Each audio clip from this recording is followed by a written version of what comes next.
Good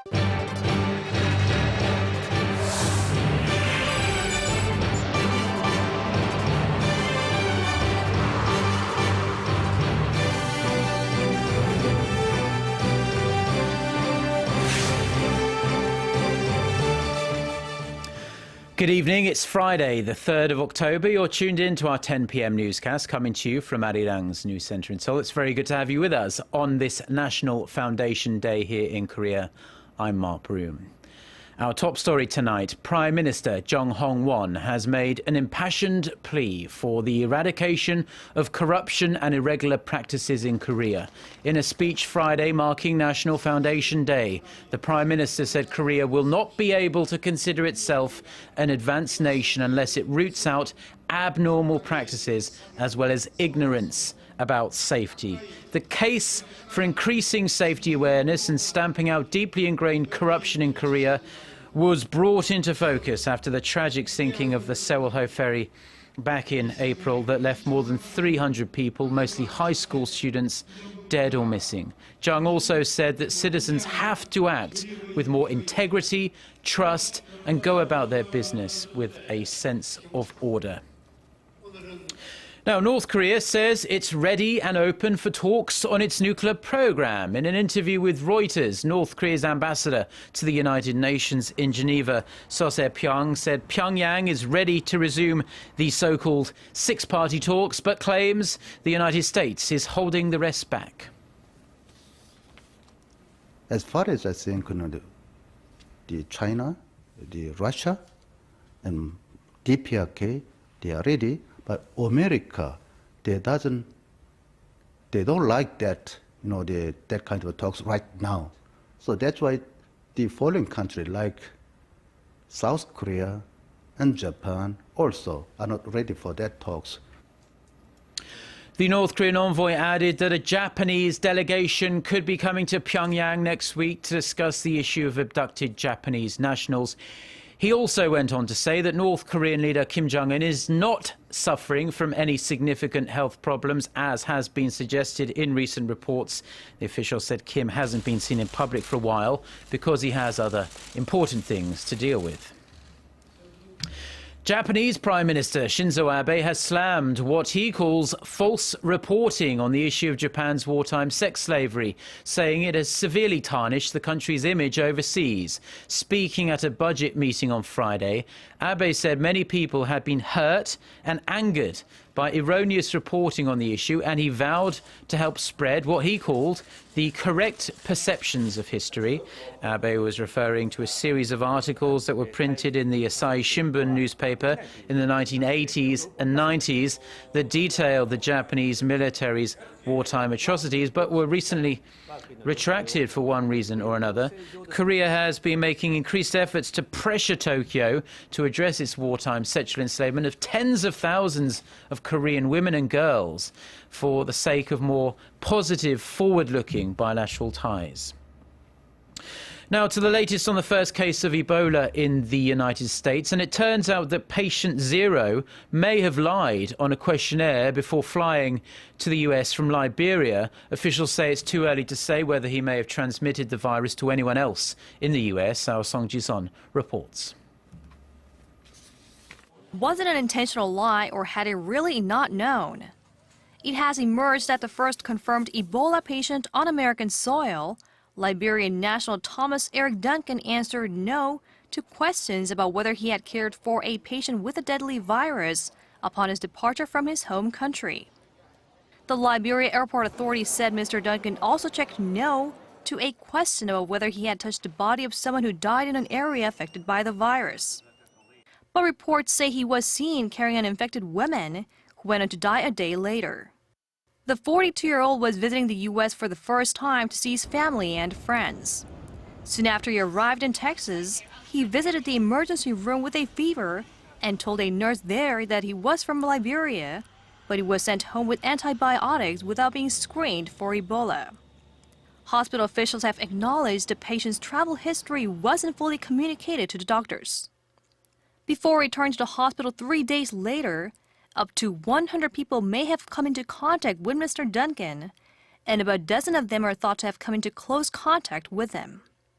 The U.S. Centers for Disease Control and Prevention says no one has tested positive for Ebola so far, but symptoms can appear up to 3 weeks after exposure. The CDC on Thursday issued guidelines and care methods to hospitals across the U.S. on how to deal with a patient showing symptoms of Ebola. 송지선, Arirang News. Now, planned talks between the Hong Kong government and pro-democracy protesters are now hanging in the balance after angry anti-Occupy groups confronted them in the streets this Friday evening. The clashes mark the first time that protesters have clashed with non-protesters since the demonstrations spread to different districts around Hong Kong earlier this week. Our Shin Se-min reports. Hong Kong residents tried to force pro-democracy protesters from the streets they were occupying on Friday as tensions sparked yet again. The police tried to keep order as some 1,000 pro-Beijing supporters scuffled with about 100 protesters, and residents tried to rip down banners and tents. Actually, the police is trying to prevent those guys from destroying our protection, and then they are preventing them to destroy these stuff, and so that we can continue our protection here in Hong Kong. This follows the last statement by Hong Kong leader Leung Chun-ying, who had agreed to open talks with pro-democracy protesters but refused to give up his seat. Saying he will remain in his seat as he needs to carry out the universal suffrage work, he said his chief secretary Carrie Lam will meet students soon, although no time frame was given. Some protesters say, however, Leung's call for dialogue is meaningless while he remains in the top job. He knows what the students are asking for and what the people are asking for. One of the demands is for him to step down, but he's resolutely not resigning. Earlier Friday, the city government shut the central government offices after some civil servants and government workers returning to work after a 2-day holiday were unable to get past the barricades and enter the building. The city government told some 3,000 government workers based there to go home or work from other departments. Shin Se-min, Arirang News. Now, the biggest names and brightest stars of Asian cinema are in the popular tourist hotspot of Haeundae for the 2014 Busan International Film Festival, which opened with a bang last night. Movie lovers and critics will have to be very selective about what they watch, as well over 300 films and documentaries will be screened. Our Park Ji-won reports. Following the grand opening ceremony the previous evening, the first full day of the Busan International Film Festival got off to a flying start as people lined up from the early hours of the morning to get their hands on tickets. We queued for about 2 hours, maybe a bit over. We took a 6 a.m. bus to Busan to come here. Now in its 19th installment, BIF has grown into Asia's largest film festival, presenting well over 300 films from nearly 80 countries. Focusing on discovering Asian film talents and supporting the Asian film industry, the festival aims to be as non-competitive as it can be. However, the festival has its main competition section, the New Currents category, which introduces a dozen films by up-and-coming directors. Members of the jury are itching to see what Asian filmmakers have to offer this year. When I'm watching a film, I don't separate screenplay and directing and acting. I watch whole films. And if I feel I forget outside the theater and I'm inside the film, this film is good. Jury members sometimes fight about who should win, but sometimes they all agree on one film. As the New Currents category is all about discovering new talent, I guess there will be plenty of controversial films that will have us arguing with each other. I can't wait. In addition to the screening of over 300 films, the festival is packed with other programs seeking active engagement with audiences. Film industry insiders now know that they have to come to BIFF if they want to know about Asian films. With the festival solidifying its status as the best in Asia, we've done our best to ensure there is greater substance. We've done this by strengthening our conferences and forums. Serving as a window to introduce a diverse range of Asian movies, The festival, taking place near this beautiful Haeundae Beach, will run through next Saturday. 박지원, Arirang News, Busan. Now, the curtain has all but come down on the Incheon Asian Games after the tail end of the final full day of sporting events wrapped up a couple of hours ago. And it was another day to remember for South Korea, with a handful of extra gold medals in the bag for the host nation, including in men's basketball. Staging a rather amazing comeback, South Korea beat Iran 79-77. Taking the country's first basketball gold since the year 2002. In the bronze matchup, Japan beat Kazakhstan 76-72 to take bronze. It was a fruitful day in contact sports too, with South Korean boxers raking in 2 golds and 2 silvers and a bronze from karate.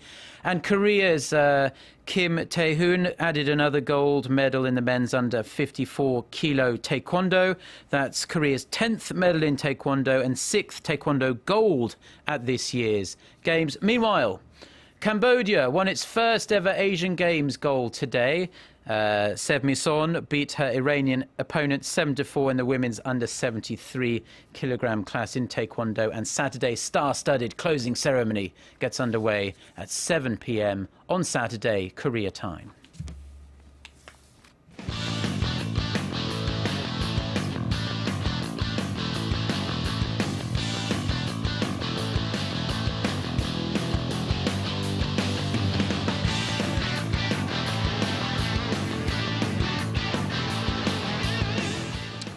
And finally, taking a brief look at your holiday weekend weather here in Korea. The chill of autumn is certainly starting to be felt across the country now. We're going to see the overnight low dip to a chilly 10 degrees Celsius in Seoul tonight.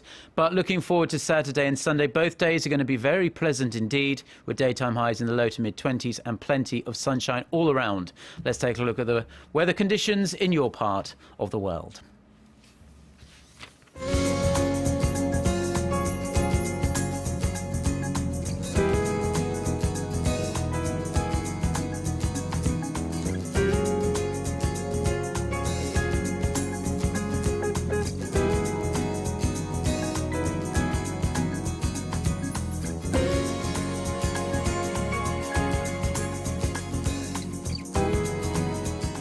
Well, those are the stories we have for you at this hour. Everyone on the Arirang News team wishes you all a very happy National Foundation Day, especially to our Korean viewers. And for more of the latest stories, don't forget to check out our website, arirang.co.kr/news. Do enjoy the rest of your weekend. Goodbye.